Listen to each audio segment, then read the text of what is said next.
सबको सलाम। सब खुश है? हालेलुया।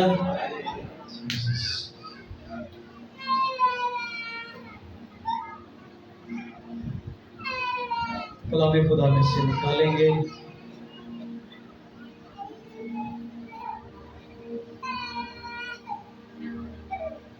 मुकद्दस मत्ती 25 बाब।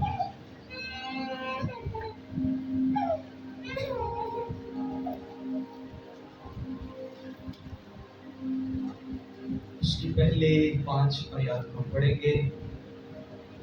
आज मेरा ईमान है कि जब आप कलाम सुनेंगे तो आपको अपनी प्रॉब्लम का हल मिलेगा। आप देखना, आप जब सुनोगे तो आपके बच्चे अगर आपकी मर्जी में नहीं है तो आज के बाद आप परेशान होना, अपनी बीमारियों से, अपनी प्रॉब्लम से परेशान होना बंद कर देंगे और आप अपने जो आज सुनोगे आपका ध्यान अब कहीं और लगने वाला है। आमीन। क्योंकि आपके ध्यान को अब एक बीमार शख्स उसका ध्यान जब तक उसकी बीमारी ठीक नहीं होती उसका ध्यान अपनी बीमारी पे रहता है, और जिस दिन उसकी बीमारी हट जाती है, उसके बदन से चली जाती है, फिर उसका ध्यान उस तरफ चला जाता है जिसने बीमारी को दूर किया। हमें लेकिन मेरा ईमान है कि आज जब कलाम को सुनोगे तो आपका ध्यान जहाँ पे होना चाहिए वहां पे होगा। हमें आपके ध्यान को आज हटाकर हम असली जगह पे लेके जाने वाले हैं।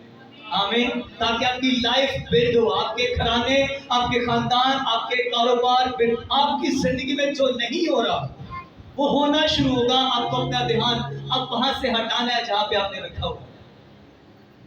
आपका ध्यान आपका कारोबार नहीं है, आपका ध्यान कारोबार पे अटका हुआ है।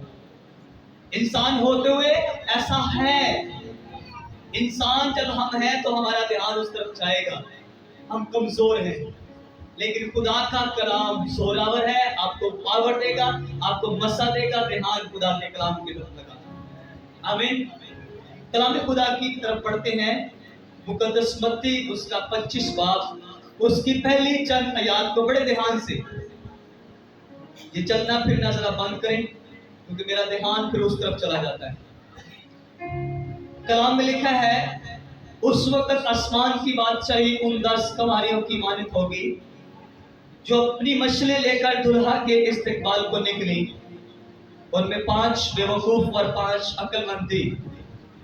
जो बेवकूफ थी उन्होंने अपनी मशलें तो ले ली मगर तेल अपने साथ ना लिया, मगर अक्लमंदों ने अपनी मशलों के साथ अपनी कुप्पियों में तेल भी ले लिया। और जब दुल्हा ने देर लगाई तो सब ऊँघने लगी और सो गई। कलाम का पढ़ा और सुना हम सबों के लिए भाई से बरकत हो। आमीन। अब हमें ध्यान से समझना ये है, मैंने जब इस सारे को स्टडी किया तो मुझे एक बात बड़ी मेरे लिए नई बात थी और हैरानकुन बात थी कि सोचो, जब हम 24 दिसंबर वाली रात को जब हम सारे कैरल लेके निकलते हैं तो हम सबके हाथों में वो कैंडल्स नहीं होती। आधे से ज्यादा लोगों के पास कैंडल्स होती हैं और आधे से ज्यादा लोग होते हैं जिनके पास कैंडल्स नहीं होती। कुछ कार्य होते हैं, कुछ साज बाजार होते हैं और कुछ भाई होते हैं जो बहनों के लिए या मतलब एज ए सिक्योरिटी तौर पर होते हैं कि कोई ऐरा गैरा बंदा आके कोई डिस्टर्बिंग ना कर दे।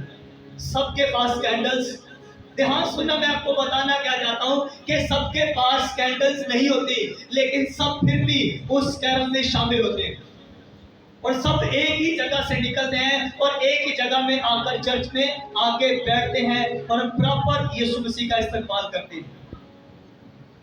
जिसके पास कैंडल नहीं होती हम उसे बाहर नहीं निकालते, उसका दाखिला ममनू नहीं है, ऐसा नहीं है? ऐसा कभी हुआ? ध्यान सुनना, आज हो क्या रहा है आपको ध्यान समझना है। लेकिन इस वाक्या को जब हम पढ़ते हैं तो जिनके पास जलती हुई मशाल नहीं है उनका दाखिला बंद है। आगे ध्यान से पढ़ा जाए, जिनकी मशालें बुझी हुई थी, जिनकी मशालों में आग नहीं थी, उन लोगों को इजाजत नहीं थी। ऐसा क्यों था? ऐसा क्यों था आपको ध्यान समझना है, आज आपको बताऊंगा। क्योंकि ध्यान उन 5, यहाँ पे आप औरतें समझ सकते हैं, आप मर्द कुछ भी समझ लो, सुन नहीं यहाँ पे औरतें लिखा तो औरतें बेवकूफ होती हैं, ऐसा कुछ भी नहीं है। यीशु की जो माँ थी वो एक औरत थी और पाखरू से भरी हुई औरत थी। फिर यूहन्ना बपतिस्मा देने वाले की जो माँ थी वो पाखरू से भरी हुई औरत थी। ऐसा नहीं है कि औरतें नहीं, यहाँ पे सिर्फ मिसाल दी गई है कि कुछ लोग ऐसे होते हैं, उनमें सब औरतें भी और मर्द भी शामिल हैं। जो बेवकूफ होगा वो आग से खाली होगा। लेकिन आज आपको इस बात को यहाँ से सीख कर जाना है कि भाई आग आएगी कहां से। लिखा कि इनको आग चलाने के लिए इनको तेल की जरूरत है। जब तक तेल नहीं होगा वो आग नहीं जल सकती। आज आपको ध्यान से सुनना कि वो आएगा कहां से, वो तेल मिलेगा कहां से, वो आग आएगी कहां से। और आप अगर वो चाहते हैं, अगर आप अपने बच्चों से परेशान हैं, आपको वो ऑयल चाहिए। अगर आप अपने बिजनेस से परेशान हैं, अपनी लाइफ से परेशान हैं, अपने घराने से परेशान हैं, अपनी खिदमत में परेशान हैं, आप कलाम सुनाते हैं, आप वर्शिप करते हैं, आप कुछ भी दुनिया में करते हो, आप बिजनेसमैन हो, आप जॉब करते हो, आप घर का काम करते हो, आप कुछ भी करते हो, और अगर अपनी जिंदगी में परेशान हो तो इसलिए मैं बताना चाहता हूं आप परेशान हो, आपकी लाइफ में तेल की कमी है, आपके ऊपर वो मसाशुदा ऑयल नहीं है, इसलिए आप परेशान हो। आपको ऑयल चाहिए। लिखा है वो औरतें जब उनका तेल खत्म हो गया, लिखा है दुल्हा ने आने में देर लगाई, उनके पास जो ऑयल था वो तो खत्म हो गया था, लेकिन दुल्हा ने देर लगाई। अब वो अपने ऑयल के लिए परेशान है, क्योंकि वो मशाल, उनकी जो मशाल थी उसको जलता हुआ। अब देखो वो मशाल के साथ अगर 5 के पास मशाल है तो वो भी उस रोशनी में जा सकती है, पर अलाउ नहीं है। आप अपने आईडी कार्ड के साथ, अपने एनओसी के साथ ही किसी सरकारी अदारे में इंटर कर सकते हैं, किसी के से नहीं कर सकते। मैं सब अदारों की बात नहीं कर रहा, मैं कुछ एक की बात कर रहा हूं। पाकिस्तान में कुछ एक ऐसे अदारे हैं, सिर्फ आप अपने पर्सनल आईडी कार्ड से इंटर होंगे, और वो भी साथ में किसी दूसरे का रेफरेंस होगा तो तब आप जाएंगे। हालेलुया।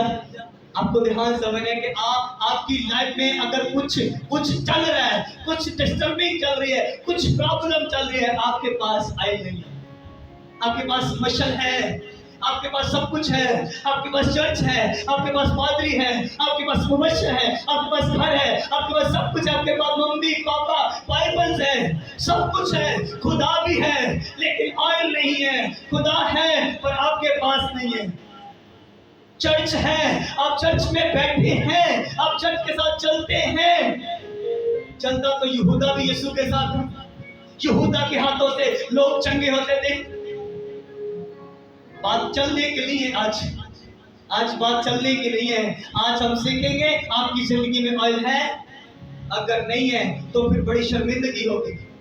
उस शर्मिंदगी से बचाने के लिए मैं आज आपको मैसेज दे रहा हूँ, ताकि आप शर्मिंदा ना हो सके, ताकि लोग ये ना कहें ये तो बड़ी फलां चर्च के साथ चलते हैं, इनके तो पादरी की बड़ी मशहूरी है, ये तो अपने पादरी साहब पवाजी, क्या मसला उनके पास, क्या बरकत है। आपकी जिंदगी में काम क्यों नहीं अभी तक हुए? इसलिए आपको बताना चाहता हूं कि आपको ऑयल की जरूरत है। आपको ऑयल खरीदना नहीं है, बल्कि वो ऑयल खरीदा नहीं जाता। आपको बताना चाहता हूं वो ऑयल ट्रांसफर होता है। ऑयल क्या होता है? मसा हमेशा याद रखना, ट्रांसफर होता है। हम अपने अकेले मसे से यहाँ पे नहीं खड़े हुए, हमारा अपना तो है ही है। वो जो आप जितनी प्रेयर करोगे आप बढ़ते जाओगे। एक मसा ऐसा होता है जो आपके स्पिरिचुअल फादर, आपके मेंटर का मसा होता है, जो आपकी जिंदगी में काम करता है, और वो सबके ऊपर नहीं उतरता। मैं ये भी बता दूं आज,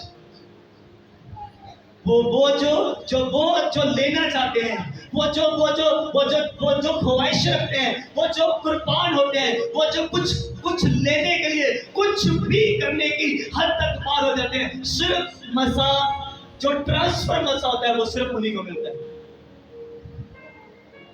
अब ये कैसे होगा, अब ये कैसे मिलेगा, ये सारी समझ होनी चाहिए। आपको कैसे मसा मिलेगा? आपको बताना था, तो यीशु मसीह के साथ लोग चलते थे, लेकिन मसा उनकी जिंदगी में नहीं था। वो आयल उनकी जिंदगी, उनकी लाइफ में नहीं था। किस लिए नहीं था? क्योंकि सिर्फ वो यीशु के साथ थे बस। अब क्या लेने साथ आए थे ये मुझे नहीं पता, पर वो मसा लेने नहीं आए होते। आप अगर ध्यान से बाइबल को पढ़ें तो खुरूज की किताब में हमें एक वाक्य मिलता है। एक शख्स को खुदा ने कहा, अपने जूते उतार दे, जहां तू खड़ा है ये जगह। आप समझ गए मैं किसकी बात कर रहा हूं? मैं खुदा के बंदा मूसा की बात कर रहा हूं। मैं मर्दे खुदा मूसा को खुदा कह रहा है, अपने जूते उतार दे। जिस जगह तू खड़ा है ये जगह मुकद्दस है, ये जगह पाक है। क्या वो पहली दफा इस जगह पे आया था? क्या ये फर्स्ट टाइम था? नहीं, ये फर्स्ट टाइम नहीं था। मूसा पता नहीं कितने सालों से इस जगह पे आ रहा था, और वो बार बार आके वहां पे घुटने टेकता था, बार बार आता था, दुआ करता था, बंदगी करता था। इसका रीजन मैं बताता हूं कि वो क्यों दुआ यहाँ पे आके करता था।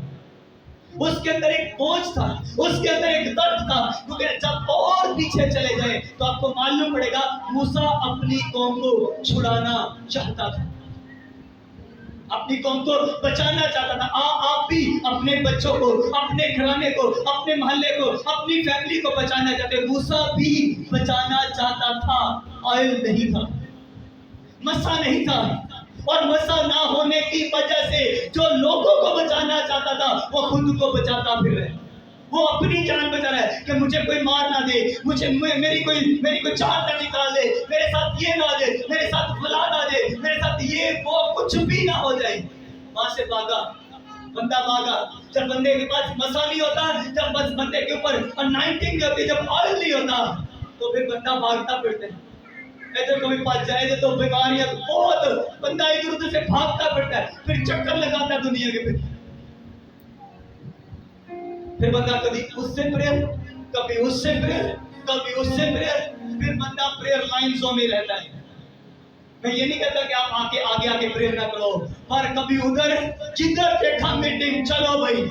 ये नहीं पता वो पावरफुल है, वो अनाइटेड है, वो सच्ची सेवकाई है या नहीं है, बस पहुंच जाएंगे उधर।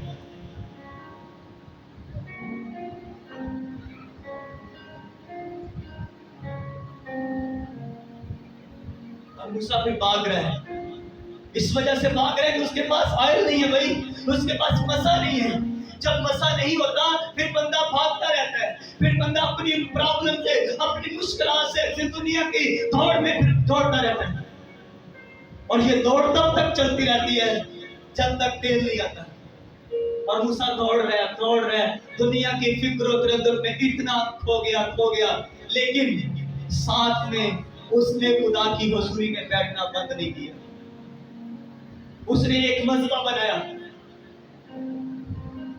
ये उसका मजहबा था। मैं आपको बताऊं, आज लोग जब दुआ शुरू करते हैं तो बड़े जोश से, पादरी साहब ने आज कलाम सुनाया, बस जोश से फुल भर गए। और पता क्या करेंगे, आज रात को जाके 6 घंटे प्रेयर, और एक हफ्ते के बाद 5 घंटे प्रेयर, दूसरे हफ्ते के बाद 4, 1 महीने के बाद 2 घंटे, 3 महीनों के बाद आधा घंटा, और 4 महीनों के बाद फिर रोटीने दुआ। फिर रोटी के ऊपर 6 महीनों के बाद बंदा वही रोटी के ऊपर प्रेयर करेगा, और अगले 6 महीनों के बाद वो रोटी में जो प्रेयर करा वो भी खत्म, क्योंकि उसने जब प्रेयर शुरू की थी तो जोश ने प्रेयर शुरू की। आपको जोश के साथ प्रेयर शुरू नहीं करनी, बल्कि आपको बड़ी खुदा के फेवर में रह के, खुदा अपना फेवर मुझे दे, अपना फजल दे, अपनी अनाइंटिंग मुझे दे, ताकि मैं प्रेयर कर सकूं। मुझे पहले सिर्फ ये मसा दे, मैं प्रेयर कर सकूं।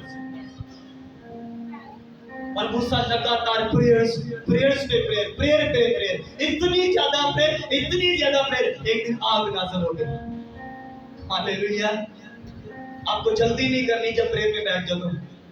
आज के बाद जब प्रेयर में बैठना, अपना कैजुअल बनाओ। अपनी लाइफ के जितने बिजी टाइम है, उन बिजी टाइमों में से जिसको मर्जी पूछ लो वो बिजी होगा। जिस मर्जी बच्चे से पूछ लो, वो बच्चा जो आपका स्कूल नहीं जा रहा वो भी बताएगा मैं बिजी हूँ, मुझे गेम खेलनी है, मुझे ये करना है, मुझे वो करना है।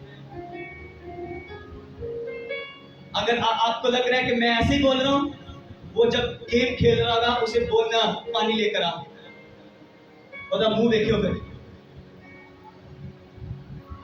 मैं सही कह रहा हूँ, ऐसा ही है। ऐसा नहीं है तो आप तो बोलो ऐसा ही है। उसको बोलना जब वो फोन के ऊपर गेम्स खेल रहा था, उसका चेहरा देख, इसका मतलब वो बिजी है, इसका मतलब वो मसरूफ है, वो वेला नहीं है। वो अपने हिसाब से, अपनी अकल, अपनी समझ के हिसाब से वो अपने आप को बिजी समझ ले कि मैं बहुत बड़ा काम करूं अपने हिसाब से।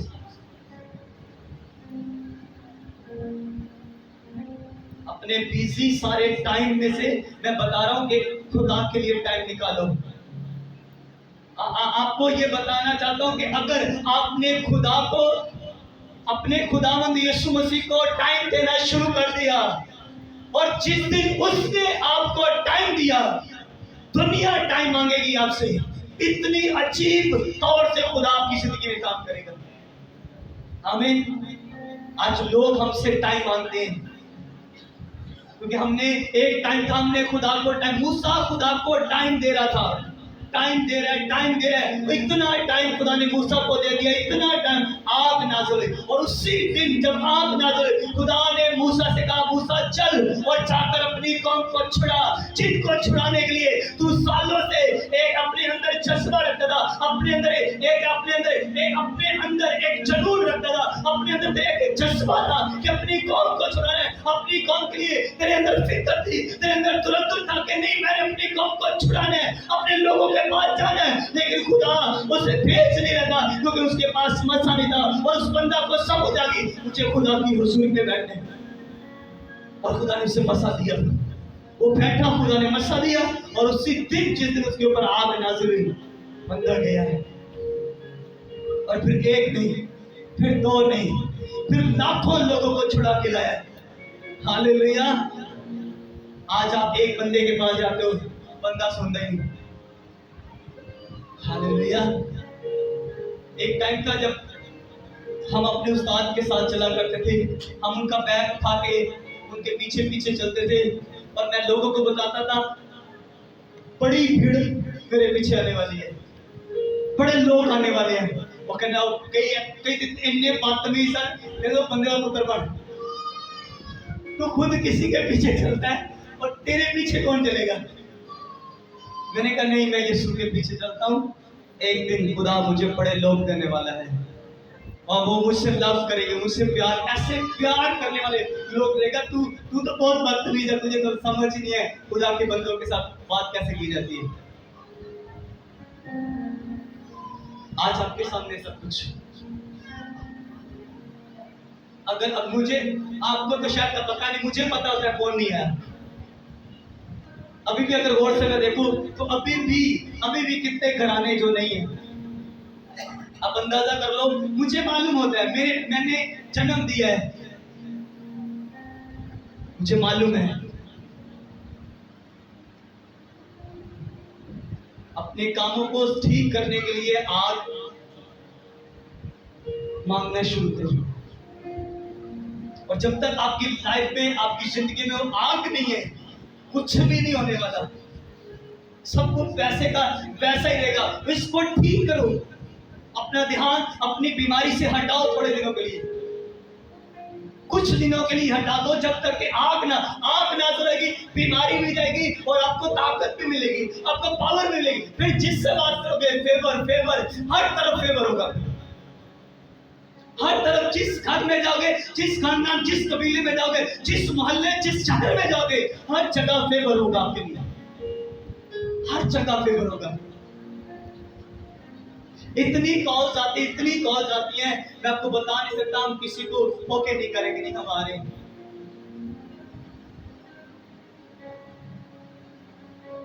अभी लोग बुला रहे हैं, लेकिन जिस दिन खुदा कहेगा फिर मैं जाऊंगा, और वहां पे खुदा काम भी करेगा।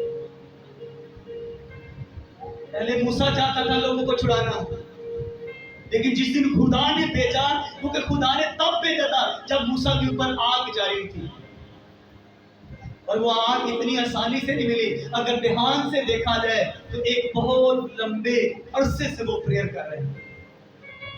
लोगों को पता नहीं, हमारे पास आके बड़ी जल्दी आ जाती है। दुनिया घूमते रहते हैं 10 साल से 20-40 साल से घूम रहे हैं। साढ़े को पहले दिन ही भाई साहब फटाफट कुछ करते हैं। मेरी दर्द नहीं जा रही,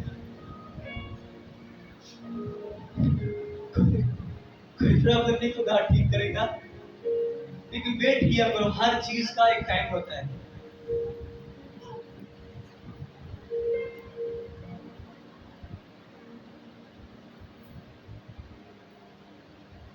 आपकी लाइफ आपकी प्रेयर के साथ जुड़ी है, और जितनी ज्यादा आपकी प्रेयर्स होगी उतनी अच्छी लाइफ जीने वाले हैं आप।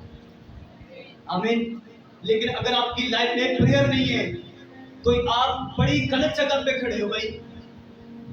एक रूल, एक तरीका कार बनाया गया है। अब मैं आपसे बात करूं,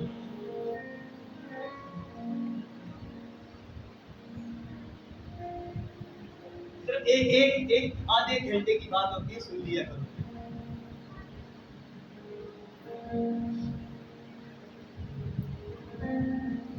आपकी लाइफ बता रहा था कि प्रेयर के साथ जुड़ी है। जिन खानदानों में, जिन घरानों में प्रेयर नहीं है ना, जिस खानदान में प्रेयर नहीं होती, उस खानदान में खुदा काम नहीं कर सकता। अपने घराने का माहौल चेंज करो, अपने घर का, अपने रूम का। अगर आप थोड़े से लोग हो, चंद 2-4 लोग हो, तो अपने उस रूम का माहौल चेंज करो।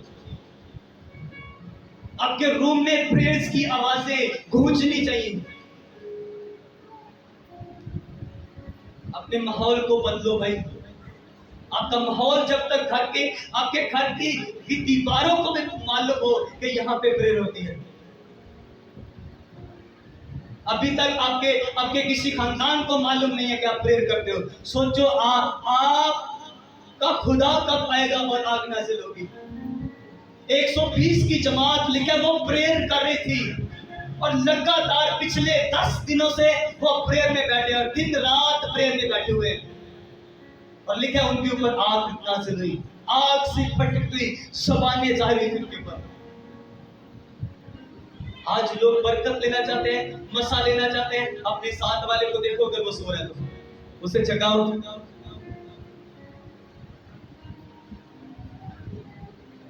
आपके साथ कोई जाग रहा है, उसे तो उसे हिलाओ भाई। आपको ध्यान समझना है कि मैं बता रहा हूं कि 120 की जमात जो थी वो प्रेयर में थे, और बिना प्रेयर के आपके मसले हल नहीं होने वाले। आपकी लाइफ, आपके घराने प्रेयर के साथ जुड़े हैं, और एक क्रिश्चियन लाइफ प्रेयर ही सब कुछ है। आपका जितना बड़ा मसला है, मसला कुछ भी नहीं है, मसला प्रेयर है जो नहीं कर रही। मसला कुछ भी नहीं है। अगर मसला होता, मसला छुड़ाना होता, मसला बीमारी होती ना, तो कभी भी लाखों लोग ना छुड़ाए जाते। मसला प्रेयर की, और बंदे ने प्रेयर की, और फिर खुदा ने आग जारी की। लिखा है आग झाड़ी के ऊपर, जाहिर वो झाड़ी जल नहीं, लेकिन आग जल रही है। और उसी दिन से लोगों को छुड़ाने का प्लान शुरू हो गया था। मसला छुड़ाना नहीं है, मसला यहाँ पे लोगों को लाना नहीं है, मसला प्रेयर है जो कर नहीं रहे हम। मसला दुआ है भाई।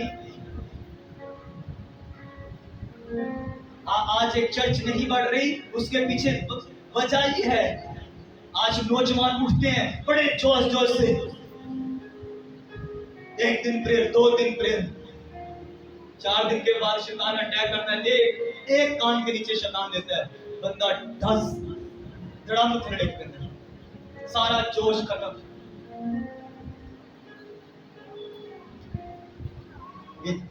आपको बोल रहा हूं कि जोश को थोड़ी देर साइड पे रख के दुआ शुरू करो।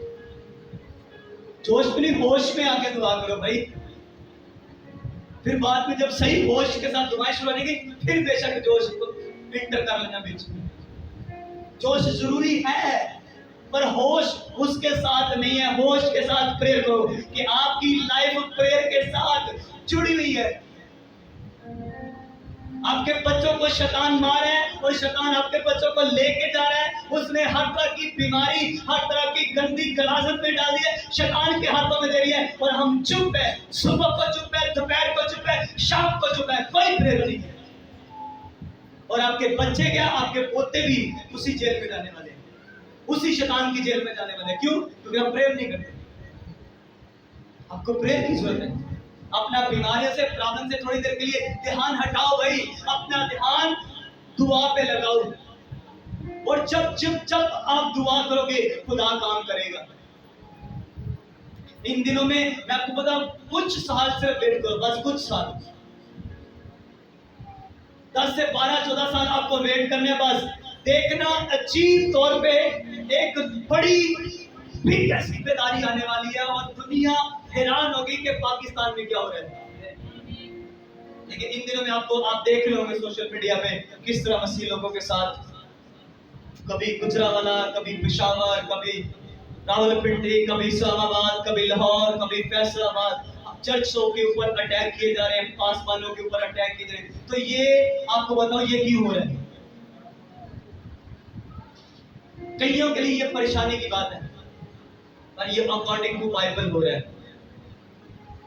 बाइबल के मुताबिक, बाइबल में जब मसीह लोगों को सताया गया है, कोई मर्दे खुदा फिर बैठ जाता है घुटनों के बल। जब बनी इस्राएल कौम को सताया जा रहा था, लिखा है उनकी मेहनत, उनका सताव पहले से ज्यादा हो चुका था। और खुदा ने दूसरी तरफ अपने बंदा मर्दे खुदा मूसा को घुटनों के बल कर दिया, और बंदा घुटनों के बल हो गया, और बंदे के ऊपर आग चली, और बंदा आग से भरा हुआ अपनी कौम के पास जाता और कौम को छुड़ा के भर ले जाता है। हालेलुया। ये सेम देख रहे हैं, सेम ऐसे हो रहा है, सताव बढ़ रहा है। पहले कभी कभी सुनने को मिलता, ऐसा ही है, पहले कभी कभी सुनने को मिलता था। और मुझे याद है आज से 15 साल पहले बहुत इसी तरह से हुआ करता था। और वो 15 साल जो खून बहाया गया था उसका रिजल्ट ये है, उसका रिजल्ट ये है। और जो आज लहू बहाया जा रहा है इसका रिजल्ट 10 साल के बाद आएगा। लहू बोलता है, उनके पीछे कुर्बानी है, लोग प्रेयर्स कर रहे हैं। इसलिए मैं बता रहा हूं कि चर्च को कितनी प्रेयर की जरूरत है। अगर चर्च प्रेयर नहीं करेगा तो चर्च ग्रो नहीं हो सकता। अगर खानदान प्रेयर नहीं करेंगे तो ग्रो नहीं कर सकेंगे। छुड़ाने वाले कहां से आएंगे? प्रेयर करने वाले होंगे तो वही छुड़ा कर लाएंगे। अगर आप प्रेयर नहीं कर सकते तो छुड़ाने वाले नहीं बन सकते। आप प्रेयर करने वाला कौन था? मूसा। छुड़ाने वाला कौन बना? आप समझ रहे हैं?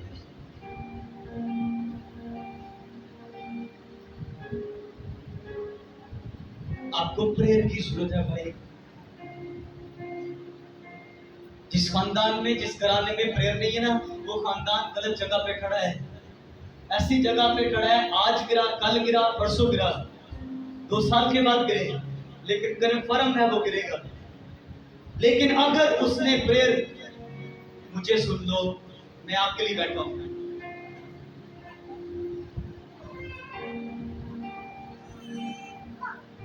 आपको बड़े ध्यान समझना है कि जब खुदा का कलाम हो रहा है तो ध्यान सुनिए प्लीज।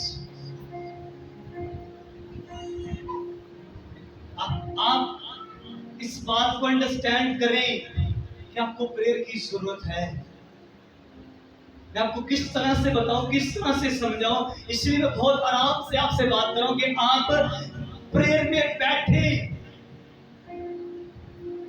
अपना टाइम दे खुदा को, अपनी मसरूफ जिंदगी में से कुछ घंटे निकालें और खुदा की हुजूरी में बैठना स्टार्ट करें।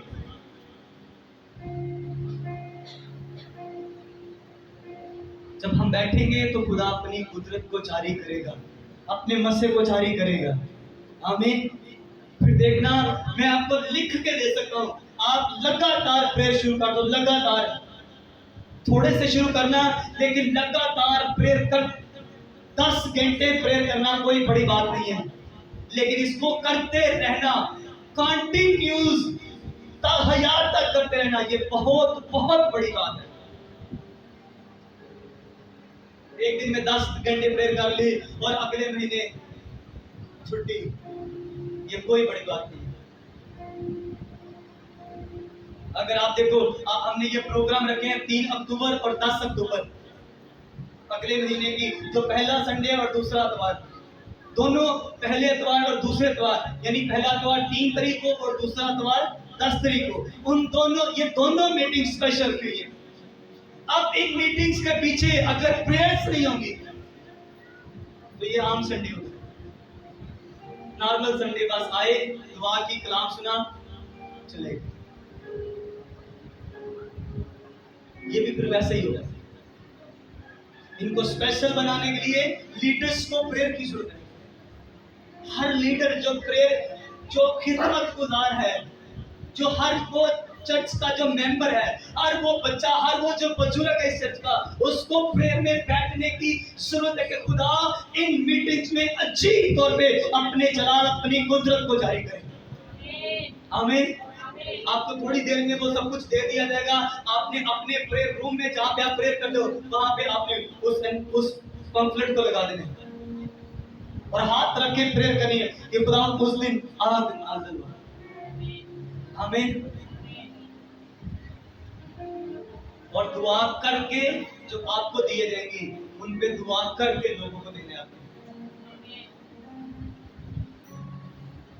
समझ रहे हैं? ऐसे नहीं दे देना जैसे बाकी लोग देते हैं। आपने ऐसे नहीं वहां से प्रेस से लिया और प्रेस से लेकर लोगों को दे दिया। नो, आपने ऐसे नहीं देना। आपने उन पे प्रेयर करनी है और हमने प्रेयर की है, हम प्रेयर करके हैं, लेकिन आपने भी प्रेयर करनी है, प्रेयर करके फिर लोगों को देना, ताकि खुदा जिसको दें वो आए और आकर बरकत पाई यहां से। हमें आपको समझना है कि आप इस एक बड़े मिशन का हिस्सा हो। जब बंदा मिशन में होता है ना, तो फिर पूरे यूनिफॉर्म में होता है ना जी। फौजी यहाँ पे बैठे हुए हैं, तो फौजी अच्छे समझते हैं कि बंदा फिर जब मिशन पे होता है ना, तो खासकर बड़े मिशन में हो, तो फिर फुल पूरी यूनिफॉर्म में बंदा होता है। और सिर्फ यूनिफॉर्म में नहीं, फुल फॉर्म में होता है बंदा, और पूरे गुस्से से भरा होता है, और पूरी उसे फिर पीछे फिक्र नहीं होती, फिर उसे आगे बढ़ने की फिक्र होती है कि कैसे अपने दुश्मन को मारूं। और हमारी एक आंख आगे होती है और हमारी 4 आंखें पीछे होती है। हाय पीछे ना कोई ऊपर हो जाए, पीछे ले पता रोटी खाती कि नहीं, बैठे किधर है, बैठे इधर है और ध्यान उधर है। हाय मेरे बंदे ने काम पे आना है, उन्हें रोटी खानी थी, उन्हें तो आके गाना कटनी है। आप ध्यान खुदा की तरफ लगाओ, खुदा उसका बंदोबस्त करेगा, उसे आपके साथ लेकर आएगा। आमीन। एक्चुअली में आप बैठे हो लेकिन प्रार्थना में नहीं बैठे हो। आप बैठे जरूर हो लेकिन प्रेयर में नहीं बैठे हो। इसी बात को हमें ध्यान समझना है। आज लोग प्रेयर्स करते हैं, मैं आके तेरे मुंह पे थप्पड़ मार रही हूं।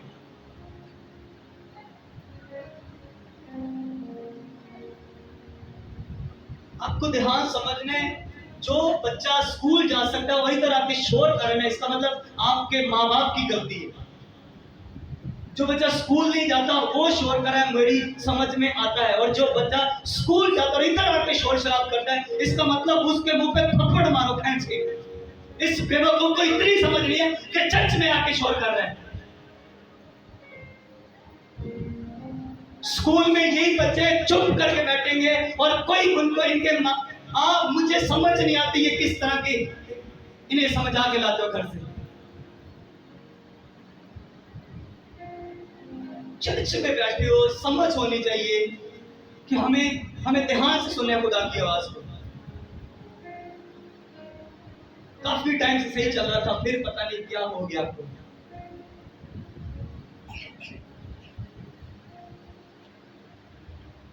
सारा ध्यान इधर उधर घुमा देते हो। आपको ध्यान समझना है कि हम प्रेयर के लिए बैठे हैं, तो इनको घर में बिठाया करो। इससे ये समझ आ रही है कि ये बच्चे घर में दुआ में नहीं बैठते। अगर ये दुआ में घर में बैठता तो ये इस तरह से ना करता। जिनके बच्चे इधर आके शोर शराबा करते हैं, मैं लिख के बता सकता हूँ, वो अपने बच्चों को जब घर में दुआ करते हैं, या तो वो खुद नहीं दुआ करते माँ बाप, इसलिए वो बच्चे करें, और वो फिर उनके घर में प्रेयर नहीं होती। जो बच्चे इस तरह से स्कूल जाने वाले बच्चे की मैं बात कर रहा हूँ, उससे छोटे बच्चे की बात नहीं कर रहा। उससे जो छोटा बच्चा मुझे समझ है, उसे अभी डिसिप्लिन का पता नहीं है। आप समझ रहे हैं ना? समझ रहे हैं या नहीं? जो बच्चा स्कूल जाता है उसे डिसिप्लिन का पता है कि चुप रहना है तो मतलब चुप रहना है। तो जो स्कूल नहीं जाता वो ठीक है, मुझे समझ आ रही है कि अभी वो स्कूल नहीं गया, उसे पता नहीं है, उसे टीच नहीं किया गया, लेकिन आप खुद उसे टीच करो कि प्रेयर में जब बैठेंगे तो फिर प्रेयर है। आपको पता है, मैं अपने बच्चों को चर्च में कानों पे लगा देता हूँ, इसलिए लगाता हूं उन्हें समझो, जब चूही वो गलती करते हैं उन्हें मैं उसी टाइम कान के नीचे लगाता हूं। ये ना हो कि अब आपके बच्चों की बारिश हो जाए, इन्हें खुद से ठीक करना शुरू करें। हालेलुया। अच्छा है कि आप लगाएंगे तो बेहतर होगा, वो ठीक रहेगा। टीम का कोई बंदा, आपको ध्यान समझना कि ये बातें कहां से सीखेंगे हमारे बच्चे। ये सवाल पैदा होता है कि हमारे बच्चे कहां से सीखेंगे। आपको बहुत गुस्सा आता है, ऐसा ही है? ऐसा कोई नहीं है, जिसको मर्जी खोल के देख लो उसको गुस्सा आता है। उसने कहां से सीखा? एक बच्चा गालियां निकालता है, कहां से सीख रहा है? एक बच्चा बड़ा लवली है, एक बच्चा बहुत बड़ा केयरलेस है, एक बच्चा बिल्कुल बहुत सुस्त है। किधर से सीख रहा है वो कहीं से नहीं सीख रहा भाई। उसका सबसे पहला स्कूल आपका घर है। आपके घर में ये इस तरह से होता है, इसलिए आपके बच्चे इस तरह से कर रहे हैं। करे तो सिर्फ पारस और लीजा, मैं इनके मुंह पे लाशें न डाल दूं कि कलाम हो रहा है और ये शरारतें करें।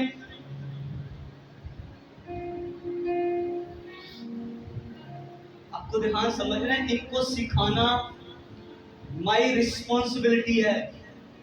आपकी ये जिम्मेवारी बनती है अपने बच्चों को प्रेयर में बैठाना। अगर आप अपने बच्चों को प्रेयर में नहीं बैठा सकते, आप एक फेल माँ बाप हो, फेलियर माँ बाप हो। आपको सक्सेसफुल, कल को ये जब 18 से जब ऊपर होगा तो आप बड़े परेशान होंगे। अभी टाइम है, अभी ये मिच्योर नहीं हुआ, इसे बैठाओ प्रेयर में। कल को आप प्रेयर करवाते फिरोगे, और फिर आज आप प्रेयर में खुद भी बैठो, इसको बैठाओ, आंसू के साथ दुआ करो, कल को रोना नहीं पड़ेगा। अगर आज आपने प्रेयर ना की आंसू के साथ, तो कल को आप आज नहीं रो रहे, कल को जब 18 से ऊपर चला जाएगा आप रोना भी चाहेंगे, आंसू नहीं आएंगे, रो रहे होंगे आप। ये मैं आपको आने वाले टाइम की बात बता रहा हूँ। आज जो खानदान रो रहे अपने बच्चों की वजह से, उन्होंने कभी प्रेयर नहीं की, कभी एक टाइम तक उन्होंने प्रेयर नहीं की, और उन्होंने इग्नोर किया खुदा को, और आज खुदा इग्नोर कर रहे हैं। उन्होंने खुदा को रद्द किया। प्रेयर ना करना मतलब खुदा को रद्द करना होता है, खुदा को पीछे करना होता है। फिर खुदा भी आपके काम काज, आपकी चीजों को पीछे कर देता है। इसलिए खुदा को आगे रखो, ताकि खुदा भी आपको आगे रखे। समझ आ रही है? आ रही है समझ? मैंने कहा प्रेयर आपकी लाइफ का हिस्सा होना चाहिए। जैसे रोटी आपकी लाइफ का हिस्सा है ना, प्रेयर को भी हिस्सा बनाओ भाई। ज्यादा तो नहीं हो रहा आज, अभी उतना ही टाइम हुआ है। लेकिन समझ वाली बात यह है कि प्रेयर आपकी रीढ़ की हड्डी है, और जिसकी रीढ़ की हड्डी टूट जाए ना, बंदा बेकार होता है। वो कहते हैं इसके पास पैसा बहुत है, इसके पास बड़ी दौलत है जी, और इसकी रीढ़ की हड्डी पता नहीं वो चलेगा नहीं चलेगा, कोई चांस नहीं। हाँ खुदा मुआवजा कर सकते हैं, लेकिन प्रेयर नहीं तो गलत जगह पे खड़े हैं, इसलिए प्रेयर की जरूरत है। आमीन। आइए खुदा के सुन दुआ करें।